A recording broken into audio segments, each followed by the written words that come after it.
ሰላም እንደምን አላችሁ ተመልካቾቻችን። በዚህ ሰሞን ያገኘናቸው መረጃዎች ወደ እናንተ እናደርሳለን። ለዚህ ዩቲዩብ ቻናል አዲስ ሆናችሁ ሰብስክራይብ በማድረግ ቤተሰብ ሆኑ። ያላችሁን ሀሳብ አስተያየት በሀሳብ መስጫ ሳጥን ላይ ጻፉልን። ሳሳለት ከሀገሬ ከወሊሶ ከተማ አስተዳደር እንግዲህ ጥሪ ቀርቦልኝ እየሄድኩኝ ነው። ያለው ነገር አሳያችኋለሁ።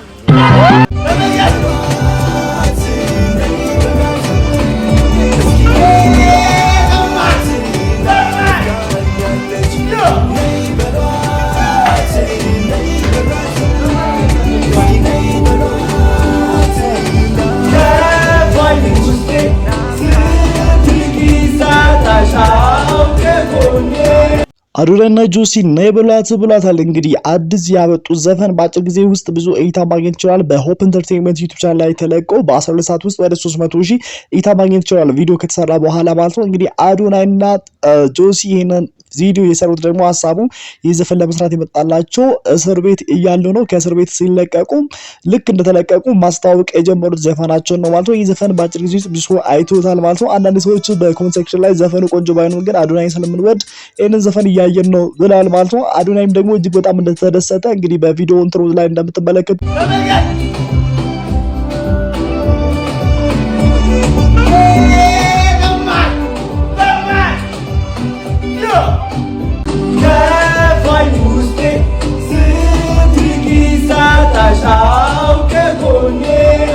በጣም ደስ ብሎት በቤት ውስጥ ዘፈኑን ከፍቶ ሲያዳምጥ እናያለን ማለት ነው። እጅግ በጣም ደስ ብሎታል። ብዙ ሰዎችም ደግሞ ይሄንን ቪዲዮ በአጭር ጊዜ ማየት ይችላል። ድሮ ቪዲዮ የምታይ ወይም ደግሞ ዩቲዩብ ላይ ብዙ ሙዚቃዎች የሚታዩት እንግዲህ ሙዚቃው በጣም ጥሩ ሲሆንና ሲወደድ ነው። አሁን ግን አዶናይን ስለምንወድ ብቻ ነው ይሄን ቪዲዮ ቆንጆ ባይሆንም ግን እኛ አዶናይን ስለምንወድ ነው የምናየው ብሎ በኮሜንት ሴክሽን ላይ ገብታችሁ ብትመለከቱ በቪዲዮ ስር እነዚህ ኮሜንቶች ወይም ደግሞ ሀሳቦች ተጽፈዋል ማለት ነው። አዶናይ በጣም እንወደዋለን። ምንም ነገር ቢሰራ ቢሳደብ እንኳን እሱን ስለምንወደው የእሱን ቪዲዮ እንመለከታለን ወይም ደግሞ እናያለን ሲሉ እንግዲህ እናያቸዋለን ማለት ነው። ነይ በሏት ያሉት ደግሞ ማንን ነው? ምናልባትም ደግሞ ዩቲናስ ነው ወይ የሚለው ነው። ዩቲናስ እንደምታውቀው እንግዲህ አሁን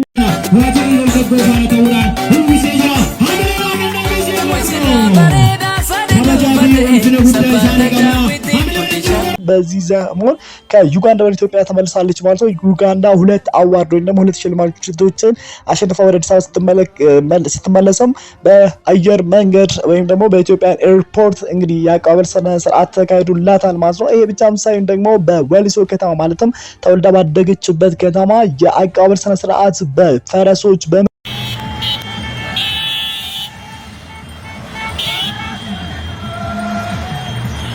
መኪና በባጃጅ በተለያየ ነገር የታጀበ የወሊሶ ከተማ አስተዳደር እሷን በደማቅ ሁኔታ ተቀብሏታል። መቀበሉ ብቻም ደግሞ አይደለም። እዚህ ጋር በጣም የሚያስገርመው ነገር ተወልዳ ያደገችበት ወሊሶ ከተማ የወሊሶ ከተማና አካባቢዋ አምባሳደር ሆኖ ሾማታል። እንግዲህ አንድ አደራ እሷ ላይ አስቀምጧል ማለት ነው። ይህ አደራ እንግዲህ እሷም ለመወጣት እጅግ ደስተኛ እንደሆነችና ደስታዋን ደግሞ በእንባ ስትገልጽ እናያታለን።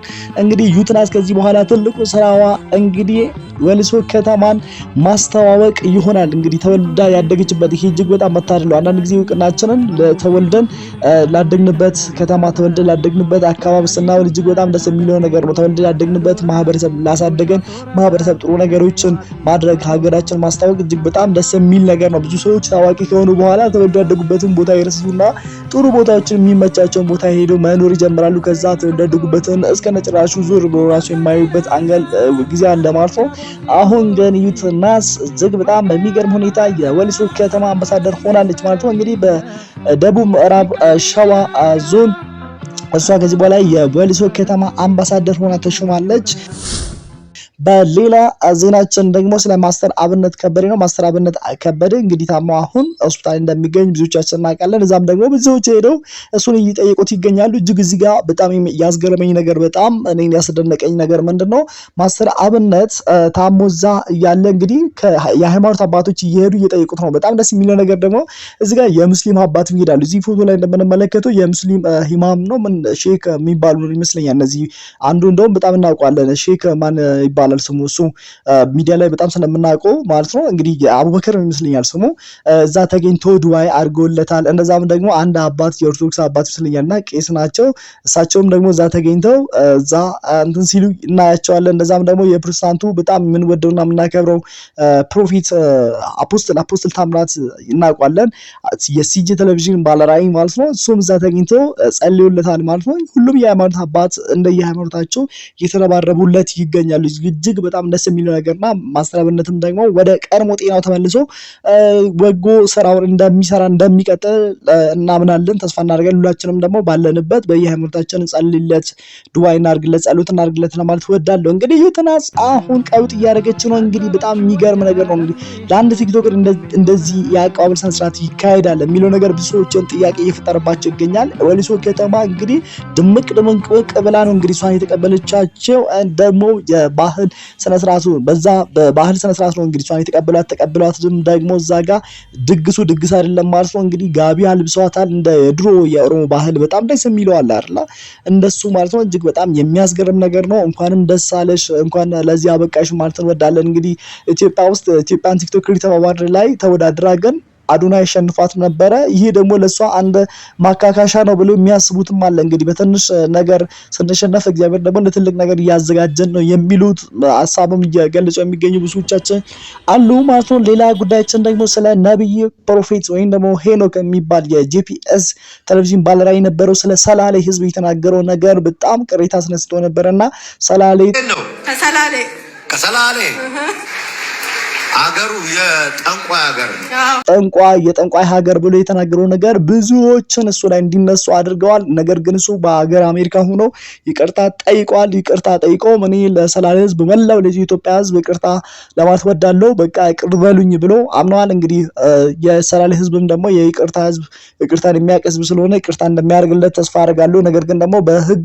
ሲካሄድ የነበረ ነገር ነበር እሱን ለመክሰስና የሰላሌ ወረዳ የሰላሌ ዞን ይመስለኛል ወረዳ አይደለም እንደዛ ነገር እና ብቻ የሰላሌ ወረዳ ኮሙኒኬሽን እንደገለጹት ከሆነ እንግዲህ እዛ ያሉ አቃቤ ግሱን ለመክሰስ ፕሮሰስ ወይ ደግሞ ሂደት እንደጀመሩ ነበር። እሱ ግን ይቅርታ ከጠየቀ በኋላ ምናልባት ይቅርታ ያደርጉለታል የሚል ግልጽ ማብራሪያ የወጣ የለም። ግን ይቅርታ ያደርግለታል የሚል ተስፋ አለ። እሱ ይቅርታ ጠይቋል። ነገር ግን አንዳንዶቹ ይቅርታ ይደረግለት ይላሉ፣ አንዳንዶቹ ደግሞ መታሰራለበት የሚሉ አሉ። እንደዛም ደግሞ ለጂፒኤስ ቴሌቪዥን ወይም ደግሞ ለራሱ ቴሌቪዥን ምንድነው የተላለፈው ነገር ከኢትዮጵያ ብሮድካስቲንግ ባለስልጣን የተሰጠው ነገር ምንድነው ማሳሰቢያ ተሰጥቶ ማሳሰቢያ ወይም ደግሞ ምንድነው የሚባለው ይሄ ዋርኒንግ ተሰጥቶታል ማለት ነው። ከዚህ በኋላ እንደዚህ ነገር ከተናገረ ቻናሉ እንደሚዘጋበት።